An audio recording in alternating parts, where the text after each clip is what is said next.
Hi, my beautifuls. So, tonight we're going to be discussing Carl Jung, which is a psychologist. He was born in Switzerland, and I'm just going to talk a little bit about his theory. I'm also going to talk about society and the ego, and I'm also going to talk about the collective unconscious, which Carl Jung talks about, and the interesting thing about psychologists and everything is based on theory, and a lot of it is quantitative, meaning that we can test it and measure it, but a lot of it is also based on observation as well, which is qualitative. And I am for both. Although things can't be measured, I think that there are a lot of things that cannot be measured in life, such as emotions and love and thinking and rationalization and the pros and cons to things in life, things that can't be measured scientifically. And I actually just watched a short video on, I think his name is Jacques Fresco, which I was recommended to by my brother, and he talks about societal construct and how everything essentially is a joke and what we are led to believe in society. And a large part of me agrees with it. I disagree with a lot of the things in society, because looking at the whole picture, there was a lot of destruction and there was a lot of hate and a lot of war. We are safe in our own bubbles here in America, in our homes. But if we look around and if we open our eyes, there are still people starving in the world. There are still people that have no access to fresh water or have no education, and these are our kind of people. They are no different than us. They are not coming from Mars or Venus.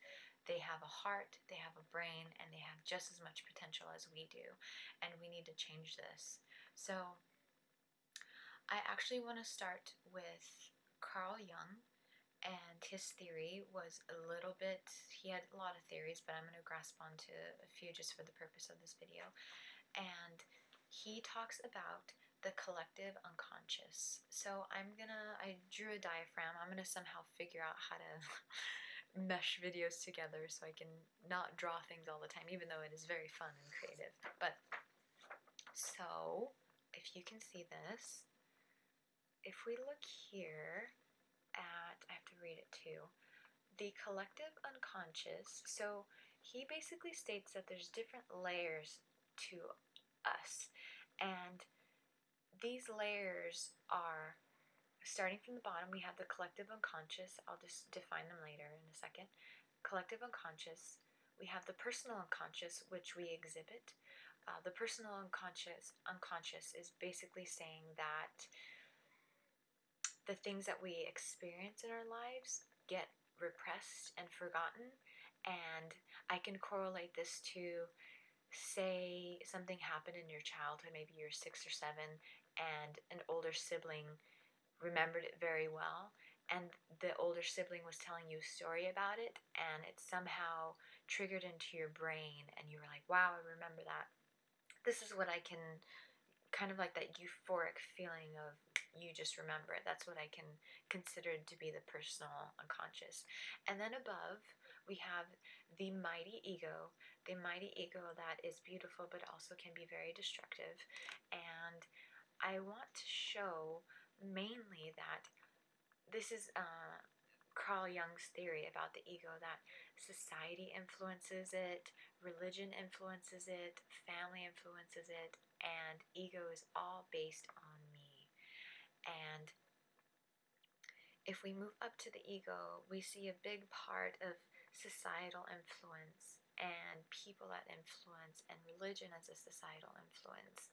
And this is predominantly the way that we are functioning in our world, through our egos. And if we go down, we go to the personal, which are our dreams, which we sometimes tie into our behaviors. And if we go down to the collective unconscious, which I am very in love with, Carl Jung basically states that the collective unconscious is found in every single culture. he was very interested in anthropology, so he studied different cultures, and he found that in every single culture there are what he calls archetypes. And these archetypes are basically, I'll read the definition for you, are lead people to apprehend, experience, and respond to the world in certain ways. So in every culture you have religion explaining a way, you have mythology explaining away, you have science, you have math, you have architecture, you have different ways, the base of everything of humanity, of explaining and telling how and why we're here and the tools that we need in order to pass on from generation to generation. So this collective unconscious, we have these archetypes, and within these archetypes, in every culture, there is always going to be a leader, and every culture is a little bit different. But for example, in American culture, we have a leader, we have the chosen one, we have a prophet, we have the student, we have all these forms of explaining why we're here or what is the meaning. We have some sort of structure, and this is found, the collective unconscious is found in every single culture. So underneath the ego, underneath the personal unconscious, we have this drive within us, and it is not within our society and our ego, it is not allowing us to adapt to what is deep inside, because this is everything that is happening now in our society and religion. This is what's being brought forth, and because we are very adaptable creatures, we are adapting to the society that we are in. And Jack Fresco, I hope I'm getting his name wrong, this very much ties into anthropology too. You behave and you perceive the world based on your culture. You communicate based on your culture. Everyone should take a psychology course, and please add to this if you need to, a psychology course and an anthropology course. Anthropology basically states that where you come from, if you come from France, if you come from Germany, if you come from Switzerland, if you come from America, you respond and you behave according to your own culture. And people experience culture shock. I will explain a story personally when I went to Spain and France, that you get submerged in a whole different world and a way of life that it's hard to adapt and adjust to, because you are so used to perceiving the world and being, that's all you ever know is in your culture, is being in that one specific time, in that one specific era, and in that one specific culture. So the thing with um, being submerged into a different culture, so I went during August, I went to France and Spain, and I'm going to correlate this a lot to Spain because I was alone during that time. It was 7 days alone in America, and this is where I noticed my characteristics and qualities coming out that are tied into my culture. In America, we are very busy. We have our own lifestyles here. I eat healthy. I try to exercise. I'm very busy. I'm very on the go. When you go to another country, in Spain, that is not like this at all. There's hardly anything healthy to eat. The only thing that I could really find to eat were called bocadillas, and bocadillas are basically baguette sandwiches, and you can either get them with cheese and this kind of spicy paste that they put into it, which I wasn't eating meat at the time, or you can get it with pork or chicken. And I realized, being submerged into this culture, I was losing a big part of myself because I didn't have anything healthy to eat. And when I found something healthy to eat, I was so elated. I was just like, this ties into my culture, who I am, everything that I am, and who I've become because of the culture that I've been into. So you find these things when you get ripped out of where you are and you get put somewhere else, it's just quite fascinating, the feelings and the thought processes that you get. And in Spain, they have what they call siestas. I don't know the time when it happens, but you're just walking around and it's siesta.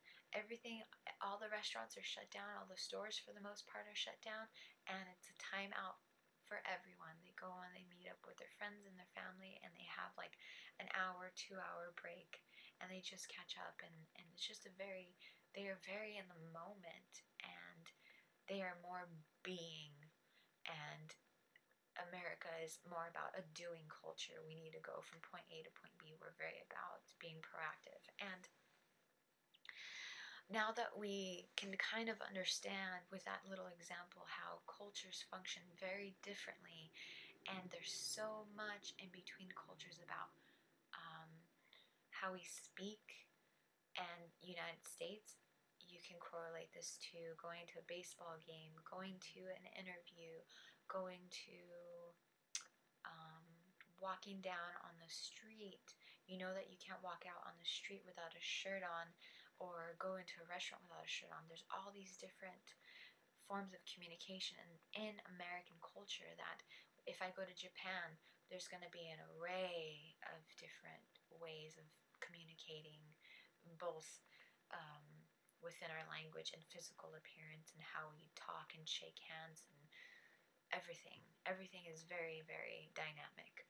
Sorry. Excuse me. So, as far as Carl Jung believed in this collective unconscious, and I'm going to read this flashcard that I have right in front of me. Humans are multifaceted beings who, if they wish to be whole beings, have to accept all aspects of themselves, the unsavory as well as the pristine, the selfish as well as the altruistic, and the physical as well as the spiritual. And I want to tie this quote into the ego, and if we can somehow let the ego take a breath, if we can somehow let our egos just, okay, I don't need to be right, I don't need to be wrong. Think about everything that goes on in your own mind, and how much we want to change, and how much we need to change, and how much we want to grow as individuals. Now think about how complex everything is within ourselves. And this is where the issue comes in with friendships, and mostly relationships, because when we get angry, or when we get upset, or when someone makes us feel happy, this other person is essentially satisfying our needs. If I am angry, my significant other is not acknowledging my deepest needs. And this is where communication is important, because that's where a relationship grows and you can understand the other person on a deeper level. So we're looking at our full complexity within ourselves. We still have to understand it. And then we bring a significant other. And the biggest fault that we have and that we do to our partners is that we don't let them be. We don't allow them to grow. We cling on to them. We become possessive. We become guilty. And with that, in a relationship, you have to let the other individual grow. And by correlating this to the ego and trying to control our significant other, in essence, is feeding our ego by saying, hey, you're not giving me what I want. You're not making me feel a certain way. I want to change you. And in a sense, I want to control you. And this is very, very wrong. And expecting our partner to somehow figure out our needs, yet they function on a totally different level. They come from a totally different background, a totally different culture, a totally different way of thinking. And this is where words are important, and where our egos need to just flush out, and we have to not take things personal. if something is deliberately damaging to you, if someone goes out of the way and they know something pisses you off and they do it, then you can get upset. But everything should not be taken impulsively or personally. People are good and they don't mean to hurt you unless they make it apparent, unless they do something so deliberately behind your back. And for the most part, our significant others don't want to do that. It's about adapting to each other and getting to know each other. And that's all what it's about.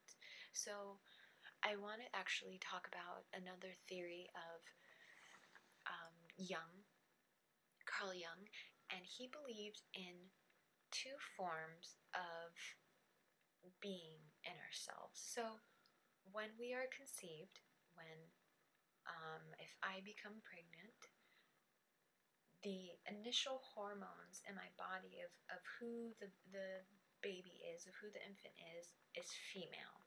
So as we grow and as the baby grows and develops into our bodies, hormones release into the baby's body, and you can either be determined as a male or a female.